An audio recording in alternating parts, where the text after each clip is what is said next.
好，我係 Matthew 黑超，今日咧想同大家傾下一個相信大家都非常之關心嘅問題，就係特朗普嘅對等關稅政策。嗱，根據佢所講咧，所謂嘅對等關稅政策咧，就係對一啲與美國貿易有逆差嘅國家所實行嘅一個喺佢口中嘅公平嘅關稅政策。簡單嚟講，就係你同佢嘅貿易，如果個順差越大，打你嘅稅就越重。呢件事係完全地顛覆緊過去十幾廿年呢個全球化嘅進程嘅。佢嘅目標咧，或者叫目的咧，我哋都思考過，所以都想同大家分享一下，究竟你而家所做嘅對等關稅，實質上係對美國佬有咩用途咧？點解佢要咁做咧？因為呢個初步嚟睇咧，大家都覺得係七傷拳嚟嘅啦，自相加人傷就攬炒嘅狀態。嗱，我哋細心咁樣諗諗啊，其實佢呢件事一開始行，第一個影響一定係所有嘅進口產品數量下跌，基於個關稅令到進口商明明訂開100件嘅，睇定啲先，訂住50件先，因為個價錢貴咗太多啦。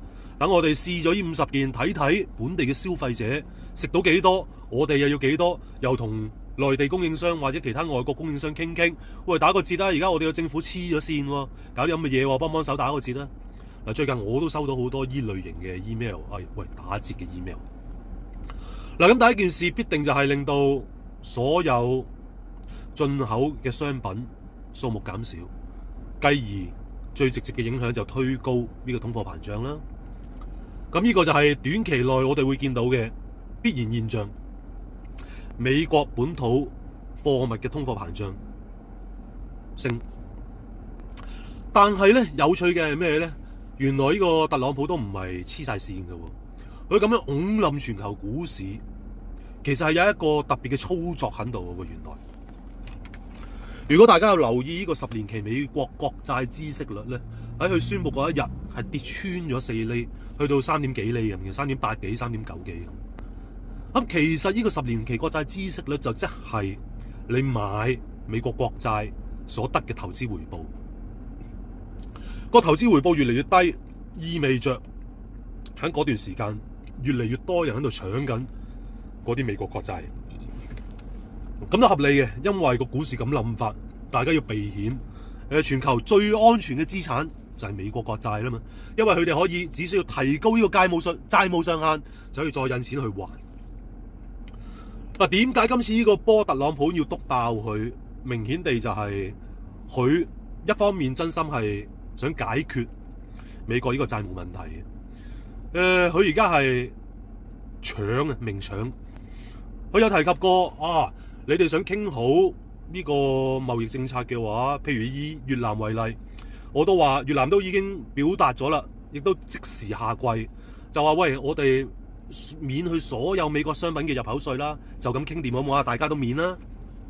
但美國佬唔肯，除非你令到我有貿易順差，我能夠慢慢還錢還清國債，甚至乎每年你哋上供俾我，咁先有計傾。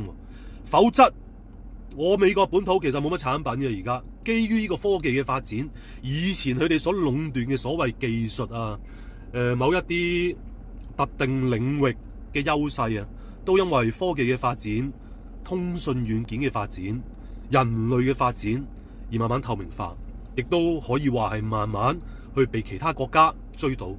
咁當然呢啲係佢哋自食其果啊！如果佢唔係喺度不停封殺我哋國家某一啲行業、晶片嘅行業5G 嘅行業，我哋國家有邊有咁多 R&D 去做，繼而反超你美國嘅技術呢？即係今次佢篤爆呢個波，係因為佢意識到繼續落去債冚債，美元霸權係一定會沒落。我不如分手搏一搏，篤爆個波，篤爆個波呢個好處，第一即時浮現嘅就係美國國債孳息率嘅下跌。即係好多人去搶國債，咁某程度上即係咩啊？即係特朗普呢個動作係代替咗聯儲局去減息，佢誘導投資者去買美債，繼而壓低嘅10年期國債孳息率。喺呢個孳息率下跌咗嘅大前提底下，所有債券價格上升，繼而就推低咗個 interest rate， 即係個利率。即係佢呢個操作咧，其實係令到聯儲局更加難去減息。所以咧，某程度上，除非個經濟真係好差，如果唔係咧，聯儲局係未必會減息。所以咧，總括而言，我覺得呢鑊嘢如果要聯儲局減息咧，個機率真係好微。首先嚟講，咁未來點樣啊？佢繼續落去會點啊？即係佢而家係唔認交情，唔認友誼，唔認大家過去一同所經歷嘅所有事情，佢淨係要美國呢個國家呢個政府不再債台高築。咁篤爆個市又點樣幫佢啊？係咪先？篤爆咗，啱啱提及國債孳息率下跌，即係每年首先第一個效果就係佢哋還嘅利息係會少咗，但係都未達到所謂嘅收支平衡喎，即係遠遠未達到特朗普想預期嘅效果。咁點做啊？而家咪就係更加地猖狂去篤爆個波之餘，亦都逼你哋同佢傾。係咪真係想同你傾呢？我係有保留。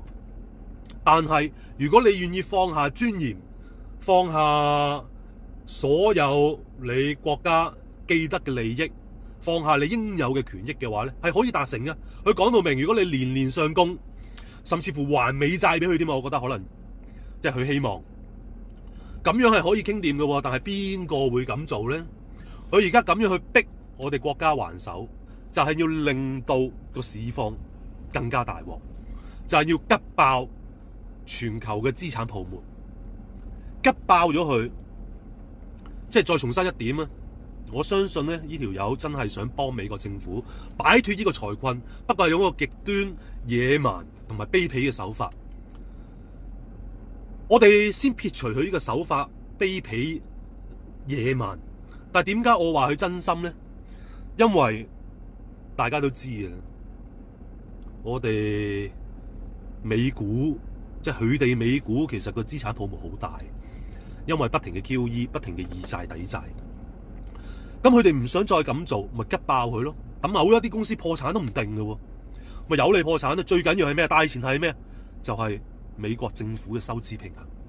佢願意犧牲佢哋基層市民嘅日常生活嘅水平，佢願意犧牲中小企業嘅營商環境，佢願意犧牲對所有企業美國本土企業嘅營商環境。不過某啲嘢都會放鬆嘅，例如頁岩油啊、頁岩油、頁岩氣啊，因為佢希望個通脹唔好太高啊嘛，亦都事關佢急爆咗個波，又冇進口，所以佢係絕對希望個油價跌嘅。因為美國佬咧，其實喺幾廿年前為咗佢哋嘅汽車業嘅發展咧，佢係一路都係行呢個叫低油價政策。佢哋嘅油咧，甚至乎比起加拿大仲平，所以咧好多加拿大嘅人都會專登過境去美國入油。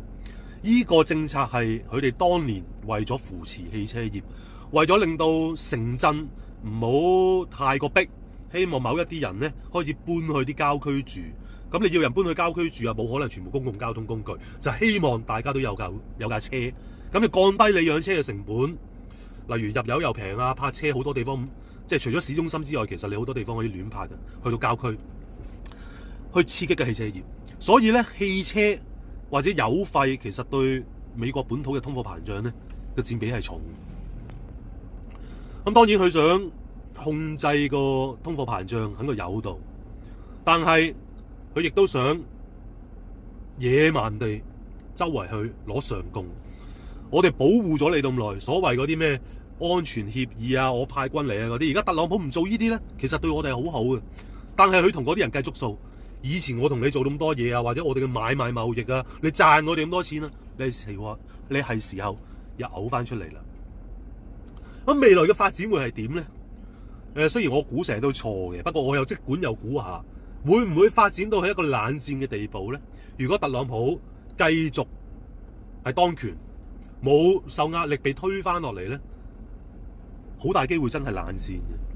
因為呢個係一個78歲嘅老人家，人越老就越固執，再加上佢第二次做，佢已經識點玩，佢已經識得點樣控制自己嘅內閣，識得邊啲位置係會阻到佢做嘢嘅，去揾親信去做，佢識得玩。所以咧，如果個結局係特朗普能夠繼續執政嘅話咧，我相信好大機會係會冷戰。咁第二個結局啊，佢受壓力收回呢個關稅政策咧，呢個機率好低。如果係咁樣收回嘅話，隨時隨地落埋台。呢個係第二。咁佢落咗台啦，揾翻個正常啲嘅做咧，就冇咁大鑊啦。再第三咧，就佢可能會被暗殺，因為呢啲都係美國特色，大家都理解嘅啦。你做呢啲咁嘅嘢，損害到華爾街啊，損害到科技巨頭啊，損害到咁多人嘅利益。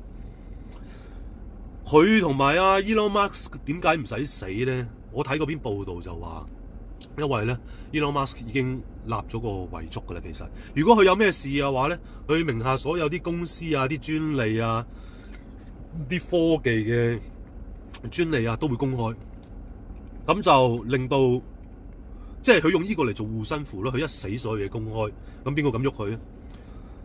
敢喐佢哋嘅人一定係美國權力最重嘅人。咁如果佢一瓜咗，所有嘅技術會公開，所有嘅你冇咗一個叫做壟斷嘅成分喺度咧，咁其實對佢哋損失都好大。所以佢哋呢一刻咧都仲係可以企到喺度。總括而言啦，要個世界好翻咧，首先必定就係要美國人認清我哋中國，我哋國家係唔會再俾佢哋咁樣欺凌噶啦。悲觀地睇，聽日或者未來呢一季甚至乎一年都可能會持續落去呢個進入冷戰狀態呢個階段。但係樂觀地睇，佢哋呢個王朝嘅沒落係真係需要一位固執而又開始有老人痴呆嘅老人家去配合。咁呢個係危機，有危有機。我哋國家係咪喺呢個重要嘅時間段能夠開始擊敗一啲橫蠻嘅對手，就睇嚟緊呢1年半載啦。我覺得今日分享係咁多啦。咁就如果大家有意見或者有不同嘅睇法咧，都歡迎大家留言俾我，大家一齊探討探討。拜拜。